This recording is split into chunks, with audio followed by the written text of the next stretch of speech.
খাতার দাম হচ্ছে না ভাই ভাইয়ে না না কিনবে তোমার ওঠালে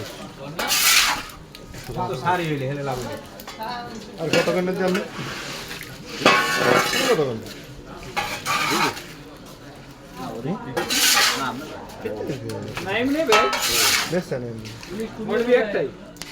না ওই দোকানে খবর মনে মিলেই 40,000 না হয় নেবে না ওই দোকানে বড় ওটা 30 নেই বলে দাঁড় ওই যে আরেকটা উড়া আর ওই আরেক বছর দিয়ে ও ছোটটা দেন এ বড় আইডিয়া আরেক বছর দিও পারবে ওই আরেক বছর দিয়ে আটা ছোট ছোট ওই 30 কেজি হয়ে গেছে না